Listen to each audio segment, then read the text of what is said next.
bihar election gi mangoinena nupi singda masa masa gi account direct benefit transfer da lising tara tara masu akhoi gi Selfam sing piki basu leikibani na oza lakliba wafam di akhoi gi hairiba kaitharakliba Selfam amadi handaki relief camp ki rehabilitation gi mathau ta kadaba singi pitharakliba kaitharakliba Selfam sing sina mapung fana mathau tauba fanglagadra ngamlagadra haibadino za kamai thamini Maktada ELITETV yang video Manipur da kudung kai kunu usari. Na sigi host video sana hema mama di all staff kudung kai kunu usari. Sana mama koi si ngarang assembly from da koi kai ni makata ba si minister na sen ba sahi 2026 sama 27 gi koi gi pakoti ising kontraga som yang kai taruki budget apa tu kren ngarang je sana hema ko. Ado asde ko ne nabi yari si koi Mamangi 2023 2024 gi magi expenditure ada ko gi budget tagi amuk khara hanthana putu mami musu ulliya na ngasi slightly preparation form musu pujai adu laksani point de hajiki habi diba international women day ko international women day ga mai ne ngarang han koi pangthok ki badu gumba international women day da koi Manipur lenga ki chief minister honorable chief minister tamok khem chan na lupa crore 3yankai koi gi nupi Manipur ga na nupi lakh tabi di ko sana tabi di nupi lakh ahum bakhay tar ko la ahum sing kai ko la ahum sing kai da karo chom yang kai gi ba du gumba international men de gi mai na koi pirani khudong cha pirani gan haibu sim de koi yam phai ko nupi da mateng bangba de ta pa yam da mateng pang mo si yam phai na khali sana mam tabu ai ko laksani question am de Pigadouriba nupi lakh ahum ga Dising yang kai sida Pigadouriba amount si crore chong kai kai to kum tam da nupi amount da palising ta ta gi amount matai ko chauna ko palising ta ta gi amount si ta sing na sida koi na se Manipur gi oina in room contesting in room tam da si Manipur gi riba ko economic film si am na maning han bai ta ko film ta da na sei mari manga si covid gi matam de horaga ko hajik thoi ba kusiang mi lan hai ta ne ko hajik kusiang mi lan yauna covid gi matam de hona Manipur si sen tung gi film si am na maning han ba yung manung si ano wa ba stage da leiba du ta ka amni sigi stage da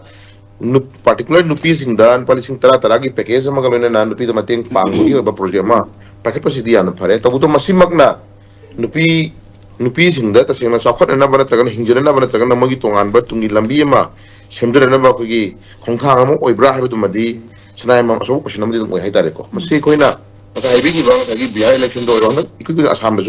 Assam chief minister na koi account palising ni pani service to correction ko kap ki bagi kap pai wori ma du ko tai ko ana masi adum state khara dai tare ko state khara da ai ko gi lei ba lengak sin na slightly rajniti gi ba du ma mi ma no pot amai koi ka ni adum ta bagi khongjat ma adum koi me adum am sone ai tare ko aduna la iba international women day ga mai ne nupi sin pi di policy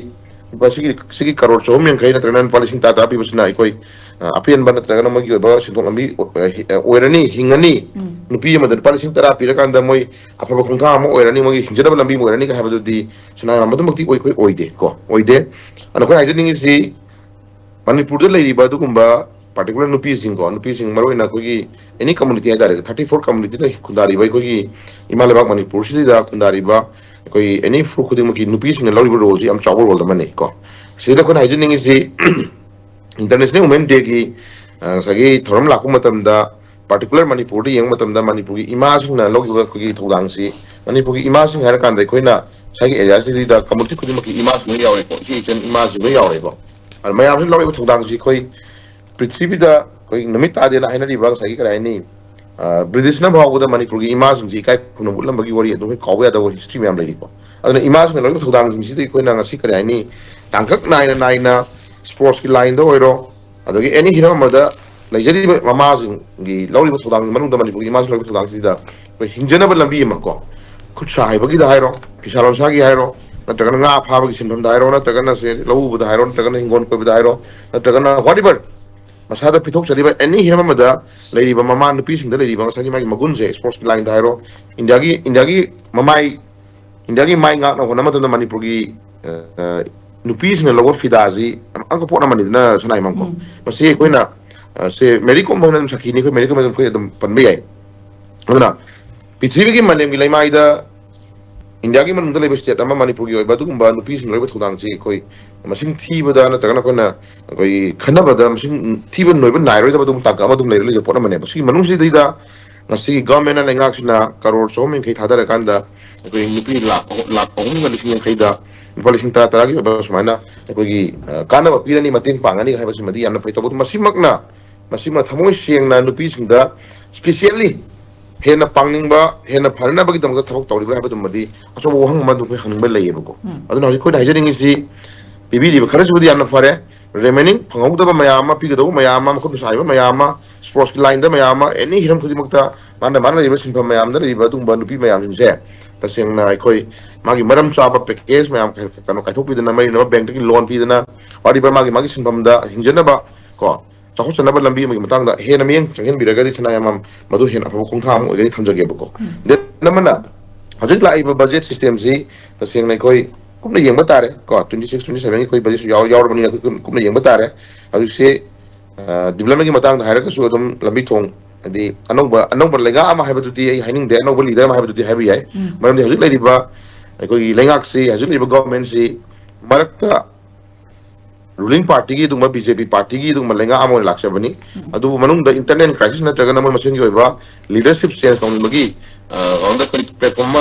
khong thang ama dai koi munna rakpa na taga haina rakpa pena da ban ngai ta me am lebadagi leader am khak change to wi wani suna himam ko leader am change to wi wani duna leader amna sense tawduri matam ji 10 years ji ko mathangi angan ba 27 gi February March di ko election mang ta ra le ko dam oyaduna thabok si ta sengna tawduri thok ni mak si mapung phana pangthok ngam gadra ngam gadra ba simadi so hang matum oidi si ko ana mang ta ri ba state ki issues mayam hajik lai problem mayam je ko na kamana ma si yenga da ga ba so hang mani duna hajik lai ri ba kai thoi ba budget system si ko gi lai ba budget no gi ko gi sentung gi lai ba kai thoi ba budget system si ko yam kupna yeng ma sangi ko thai area se ko na ha ma ya ma gi pusi ko hojik well educated ora ba na ha ma ya ma re su hiba ma ya ma hojik economic bar be abi phim da lak pa sahi helak ba phim da lak pa thabok ngang tong ba ko ning ba wadi ba issues hiram khudi makta any hiram khudi makta taw thong thom yam je koi ka ni yam kupna yeng ma sangi hai ta sana ma podon lady film se koi apian ba oi da ba ko tong di lai nari adu ba yeng utare ko yeng utare ano ba leaders gi oi ba kholon da sahi ka hai ni kay to pa habdo ko yeng utare sa area ju mu ka center na pak karo lising ani ka sama ga mau draga ni pan special package na pirak hi ga na sis pan yauri mamang ga pot ko ndagi sida PMJ JSY gi pak karo chamri ga ni fu pirak la ga ni ga na sis halat opong su yauri project ma am yauri ai tare sana mam ko aduna lai yo project ma am si budget system da putoi ba project fund ma am si sa gi lai ba पैसा ma'am पैसा ma'am कायथोगसु सिनबा गमदना हनगिबसु यावरी को सिनबा गमदना रोशनबा गमदना sai करायनी अदम तार लेबसु ma'am यावरी system 9 ना मसे तसिंगना एनी development ओरो एनी लाइरिबा एनी सिस्टम मदमदु लाइबा कायथो फन मैम जे मरम चाना यूटिलाइज मा फन सिनबिरा कांदा थोक तोबिरगदी मणिपुर जे अखोई खतंग अवाब कोकदरा नत्रगना sai चखुपदा खतंग मांग थागरा खनजै अदुना लाइरि फिल्म जे कोई अदि फंबा होरबनिना सेमली फंबा होरबनिना मदुगी लखम थोपा बजेट सिस्टम लौराबनिना लाइबा कायथोरि पैसा मैम निंसी तंगाय फदना कोई काय काय सिनबा कैदौबा मैम से यावरे दनको तोगान बंग सगी रेवेन्यू की यदि कारक की इनकम कोई 25 26 की लाखिबा कोई सगी मांग रिवाइज पर estimate revise estimate thamnu semester na sida ma'am पन यावरे सिदा को कोई तो कोटी कुंठाइन तोइगा सिंग चौम गुंबुतरु को ओइबि आइना पानरी ना सिदि दं साइ हाई रेवेन्यू दि कार कदो पसा मसिंग